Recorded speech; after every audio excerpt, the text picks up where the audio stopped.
Hey guys, ఎలా ఉన్నారు అందరూ? బాగున్నారా? నేను కూడా చాలా బాగున్నాను.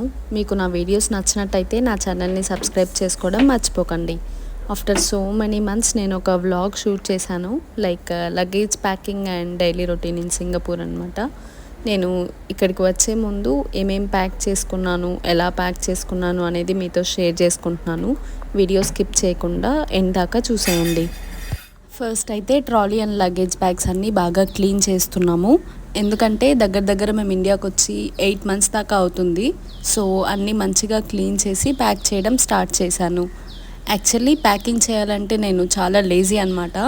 ఎప్పుడు మా మమ్మీ ప్యాక్ చేస్తూ ఉండేది నా థింగ్స్ అన్నీ కూడా. బట్ ఇప్పుడు తను రావడానికి కొంచెం లేట్ అవుతుందన్నమాట నేనున్న ప్లేస్కి. సో ఇంకా అట్లీస్ట్ నా క్లోత్స్ అన్నీ లైట్గా సర్దుదామనేసి స్టార్ట్ చేశాను. ఇంకా మా పాప క్లోత్స్ అండ్ ఇంట్లోకి కావాల్సిన గ్రాసరీ అండ్ ఫుడ్ స్టఫ్ అంతా కూడా ప్యాక్ చేయాలనుకున్నాను లాస్ట్లో. ఎందుకంటే ఫస్ట్ నా క్లోత్స్ అన్నీ ప్యాక్ చేసి వెయిట్ చెక్ చేయాలి, సో దట్ రిమైనింగ్ గ్రాసరీ అలాంటివి ఏమైనా ఉన్నా కూడా ఒకవేళ వెయిట్ ఎక్కువ అయితే రిమూవ్ చేయొచ్చు అనేసి. మాకు చెక్ ఇన్ బ్యాగేజ్కి 30 kgs అలౌడ్ అనమాట పర్ హెడ్కి. సో నేను మా పాప ట్రావెల్ చేస్తున్నాం ఇక్కడ. సో టోటల్గా 60 kgs అవుతాయి ఇద్దరికి కూడా.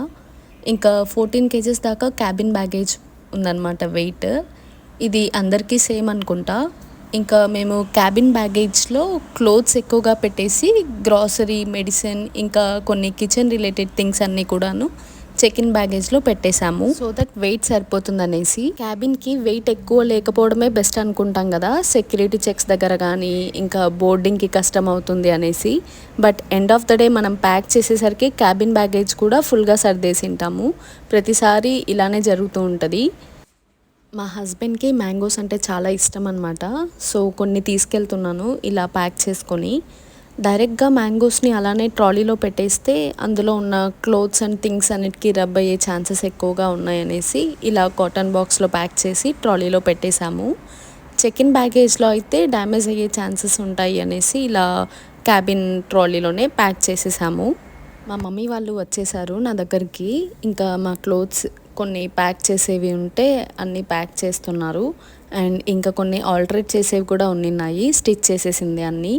అండ్ నేను చింత చిగురు తీసుకొని రమ్మన్నాను అనమాట విలేజ్ దగ్గర నుండి. సో తీసుకొచ్చి నాకు ప్యాక్ చేసి పంపడానికి చింత చిగురు మొత్తాన్ని కూడా బాగా క్లీన్ చేస్తూ ఉంది.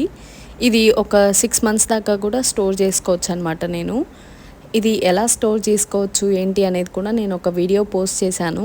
మీకు కావాలంటే చెక్ చేయండి, డిస్క్రిప్షన్లో వీడియో లింక్ ప్రొవైడ్ చేస్తాను. దీని టేస్ట్ ఎన్ని మంత్స్ అయినా చేంజ్ అవ్వదన్నమాట, ఆ ఫ్రెష్నెస్ అలానే ఉంటుంది. ప్యాకింగ్ మొత్తం అయిపోయాక ఫాస్ట్గా రెడీ అయిపోయి ఎయిర్పోర్ట్కి వెళ్ళిపోయాము. వీడియో రికార్డ్ చేయడానికి కుదరలేదు నాకు. Then mandatory pics and memories తీసేసుకొని చెక్ ఇన్కి వెళ్ళిపోయాను. This is the hardest part కదా, yeah but need to move on. ఇంకా లగేజ్ బాగానే ఎక్కువ ఉండింది, సో లోపల ఇంకా ఏం క్లిప్స్ తీయలేదు. ఫైనల్లీ సింగపూర్ రీచ్ అయిపోయాము ఎర్లీ మార్నింగ్ అంతా. దెన్ ఇంటికి వచ్చేసి ఫుల్గా రెస్ట్ తీసుకున్నాం అనమాట. అండ్ ఆఫ్టర్ టైరింగ్ అవర్స్ ఒక మంచి కాఫీతో డే స్టార్ట్ చేసాము. మేము కొత్త హౌస్ తీసుకున్నాం అనమాట మళ్ళీ సింగపూర్లో ఇక్కడ. సో అన్ప్యాకింగ్ అవ్వలేదు ఇంకా థింగ్స్ అన్నీ కూడాను. సో డీప్ క్లీనింగ్ చేయించాము హౌస్ అంతా వచ్చిన రోజే. చాలా బాగా అనిపించింది క్లీనింగ్ తర్వాత. దెన్ మా లంచ్ చేసేసాము along with the butter milk. ఇక్కడ హీట్ బాగా కొంచెం ఎక్కువగానే ఉంటుంది, సో రెగ్యులర్గా ఎవ్రీ మీల్కి ఇంక్లూడ్ చేస్తుంటాము మజ్జిగని. ఈ వ్లాగ్ ఇక్కడితో ఎండ్ చేస్తున్నాను. I hope you all people like this video. తప్పకుండా లైక్ చేసి షేర్ చేయండి. And don't forget to subscribe my channel, it means a lot to me. Next వీడియోలో మళ్ళీ కలుద్దాం. Take care, bye.